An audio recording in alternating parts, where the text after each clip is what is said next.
Salut à tous, j'espère que vous allez très bien. Avant de commencer cette vidéo, si vous aimez les débriefs football et toute l'actualité de la Coupe du Monde, n'hésitez pas à vous abonner à la chaîne et à activer la cloche de notification. C'est gratuit, ça prend seulement quelques secondes et ça aide énormément la chaîne à continuer de grandir. Merci à tous pour votre soutien, et maintenant parlons de ce France-Sénégal. Franchement, j'ai une pensée pour les supporters sénégalais parce qu'il y a énormément de regrets après cette rencontre. Le score final est de 3-1 pour la France, mais le match est beaucoup plus serré que ce que le résultat laisse penser. Le Sénégal a réalisé une excellente première période. Les Lions de la Teranga sont entrés dans cette rencontre avec beaucoup d'intensité, beaucoup d'envie et surtout avec un vrai plan de jeu. Ils ont réussi à mettre la France en difficulté à plusieurs reprises. Mais le très haut niveau est parfois cruel. Quand tu affrontes une sélection comme la France, tu dois absolument profiter de tes occasions. Et c'est justement ce qui a manqué au Sénégal, l'efficacité. La première grosse occasion arrive avec Nicolas Jackson. L'action est très bien construite, la frappe est intéressante, mais le ballon touche le poteau avant de ressortir. Sur cette action, on peut parler de malchance. Mais il y a surtout cette énorme occasion juste avant la mi-temps. Et pour moi, c'est clairement le tournant du match. À ce niveau-là, en Coupe du Monde, face à une équipe comme la France, tu ne peux pas te permettre de manquer une opportunité aussi nette. Le Sénégal avait l'occasion parfaite pour ouvrir le score et rentrer au vestiaire avec l'avantage. Au lieu de ça, le score reste à 0-0. Et dès cet instant, j'ai commencé à me dire que ça allait devenir très compliqué. Pourquoi ? Parce que l'équipe de France possède quelque chose que très peu de sélections ont, une profondeur de banc exceptionnelle. Regarde les titulaires, c'est déjà impressionnant. Mais ensuite, tu regardes le banc et tu vois des joueurs comme Barcola ou encore Cherki prêts à entrer. Peu de nations dans le monde peuvent se permettre ce luxe. Et c'est souvent là que la différence se fait. Plus le match avance, plus il devient difficile de défendre contre cette équipe. Tu surveilles Mbappé, c'est Dembélé qui accélère. Tu surveilles Dembélé, c'est Tolisso qui crée le danger. Tu contrôles un joueur, un autre apparaît immédiatement. Physiquement et mentalement, c'est extrêmement exigeant. On l'a déjà vu lors de plusieurs grandes compétitions. La France a cette capacité à faire monter l'intensité au fil des minutes. Pendant une mi-temps, tu peux résister. Pendant une heure, tu peux encore tenir. Mais défendre pendant 90 ou même 100 minutes contre cette attaque devient presque impossible. Et c'est exactement ce qui s'est passé dans cette rencontre. En deuxième période, les espaces ont commencé à apparaître. Les efforts accumulés par les Sénégalais ont commencé à peser dans les jambes. Puis est arrivé Kylian Mbappé. Ce qui est assez incroyable, c'est que je ne trouve même pas qu'il ait réalisé son meilleur match.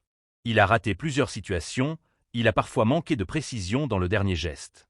Mais les très grands joueurs ont cette capacité unique. Même lorsqu'ils ne sont pas à leur meilleur niveau, ils trouvent le moyen de faire la différence.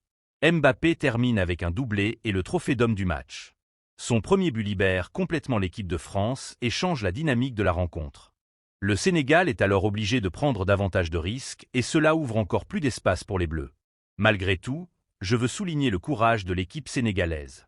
Défensivement, Koulibaly et ses partenaires ont tout donné. Ils se sont battus sur chaque ballon, ils ont multiplié les efforts et ils n'ont jamais abandonné. On ne peut absolument pas leur reprocher un manque d'engagement.